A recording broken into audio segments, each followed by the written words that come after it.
do YouTube, sejam todos bem-vindos a mais um vídeo aqui no canal Ciência Numismática. E meus amigos, muita gente perderia R$ 1.800 a R$ 2.000 comprando uma moedinha como essa, sendo uma aí, né, possivelmente pseudo-encusa, que são moedas raríssimas, valiosíssimas, mas essa daqui que eu tô segurando em mãos não se trata de uma pseudo-encusa, tá? Muita gente tava comentando lá no Instagram, nos grupos, que era uma pseudo-encusa rara e tal, e não é uma pseudo-encusa, e eu vou explicar o porquê a partir de uma avaliação detalhada, tá? Existe esse tipo de erro também entre as moedas do plano real, como é o caso dessa moedinha de 10 centavos, avaliada a R$ 1.200 em 1994, tá? Uma pseudo-encusa, e também há peças mais antigas ali, nos meados de 1911, também com o mesmo tipo de erro, que é sim valiosíssimo, mas não é o caso dessa moeda, e eu vou te mostrar tudo em detalhes agora, beleza? Vamos lá!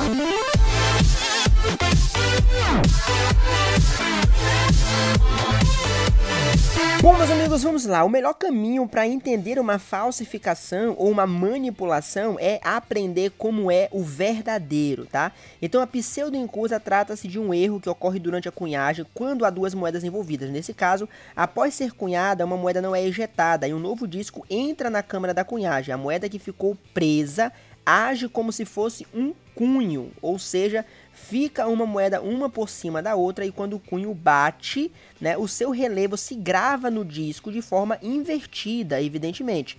Obviamente, em razão da pressão maior, pois dois discos estão batendo um contra o outro, tá? Então, em outras palavras, um disco fica por cima do outro, fazendo com que o cunho acabe sendo a própria moeda que está por cima da outra, deixando assim uma cunhagem espelhada, tá? Resumidamente é isso. O primeiro ponto que nós temos numa moeda pseudo-encusa é que, como se trata da mesma moeda, uma por cima da outra, o tamanho dos caracteres, embora estejam invertidos, são exatamente do mesmo tamanho. Isso é óbvio, tá certo? Então não vai ter letra maior do que a outra, letra menor, nenhuma característica pode ser menor ou maior, porque são exatamente iguais, né? Vocês podem observar na moeda mais antiga de 1911, na moedinha do plano real, embora a imagem seja espelhada, o tamanho das características são exatamente iguais, porque é o mesmo cunho, é a mesma moeda.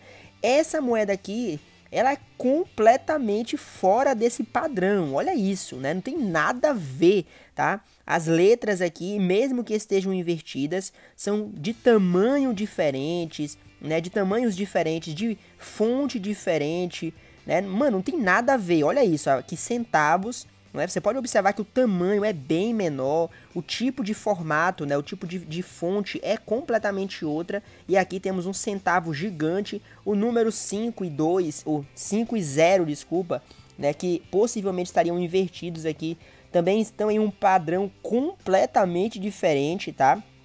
E um detalhe importantíssimo é a diferença do anverso para o reverso, né? Existe uma diferença nítida aqui de manipulação do anverso para o reverso, tá? Sem contar que esse pequeno boné que você consegue perceber aqui deveria também estar sobreposto os caracteres da moeda, da imagem, né? Porque foi uma moeda cunhada por cima da outra. Então, mesmo que tivesse uma descentralização, ela deveria ser sobreposta ao cunho, né? A moeda que serviu como cunho. Então, assim, claramente foi manipulada uma pecinha como essa, né? A coloração do anverso com reverso deixa uma linha de costura clara entre um lado da moeda com o outro, né? Então fica mais nítido ainda que houve sim uma manipulação e sobretudo porque as características do anverso para o reverso são completamente diferentes, o que não acontece numa pseudo-encusa verdadeira,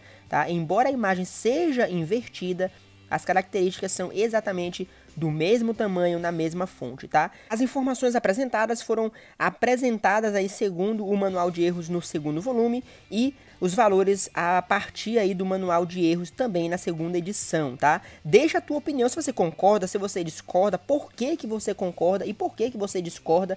O teu conhecimento, a tua opinião é muito importante a fim de que construamos um conhecimento cada vez mais amplo, tá? Eu tô aqui para apresentar a minha avaliação, o meu ponto de vista, o meu comentário comentário, mas eu sempre gosto muito de ler os comentários e as tuas opiniões, a fim de que possamos construir conhecimento cada vez mais amplo, tá? Não perde as oportunidades que nós deixamos aqui para você no primeiro link na descrição.